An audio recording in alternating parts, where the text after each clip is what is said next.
ಮಾನ್ಯಗಳು ದಿನಾಂಕ 23/11/2025 ಉತ್ತರ ಕರ್ನಾಟಕವನ್ನು ಪ್ರತ್ಯೇಕ ರಾಜ್ಯವನ್ನು ಮಾಡುವ ಸಲುವಾಗಿ ಇಂದು ಪತ್ರಿಕೆಗೋಷ್ಠಿಯ ಶಾಪುರ್ ಪ್ರವಾಸಿ ಉದ್ಯಮದಲ್ಲಿ ಹಮ್ಮಿಕೊಂಡಿದ್ದು ವೇದಿಕೆ ಮೇಲೆ ಆಸನಗಳಿಗೆ ವಂದಿಸುತ್ತಾರೆ. ಈಗ ಏನು ಉತ್ತರ ಕರ್ನಾಟಕ ಏನು ಕೊರತೆ ಇದೆಯಪ್ಪ ಅಂತಂದರೆ, ಭಾಳಷ್ಟು ಜನ ಓದಿ ಕೂತಿದ್ದಾರೆ, ಅವರಿಗೆ ನೌಕರಿ ಇಲ್ಲ. ಯಾಕೆಂದರೆ ಭಾಳಷ್ಟು MA, BA, BCom ಈ ಥರ ಎಲ್ಲ PhD ಎಲ್ಲ ಓದಿ ಕೂತಿದ್ದಾರೆ. ಜಾಬಿಗೆ ಇನ್ನೂ ಕೂಡ ಜಾಬ್ ಸಿಕ್ಕಿಲ್ಲ. ಅವ್ರ ವಯಸ್ಸು ಕೂಡ ಮುಗಿತಾ ಇದೆ, ಅಂದರೂ ಕೂಡ ಇನ್ನೂ ಜಾಬ್ ಆಗ್ತಾ ಇಲ್ಲ.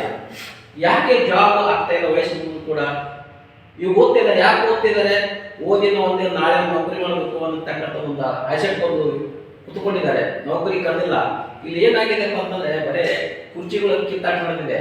ವಿದ್ಯಾರ್ಥಿಗಳ ಬಗ್ಗೆ, ಆಮೇಲೆ ಶಿಕ್ಷಕರ ಬಗ್ಗೆ, ಓದಿ ಕೂತವ್ರ ಬಗ್ಗೆ ಯಾರು ಮಾತಾಡ್ತಿಲ್ಲ.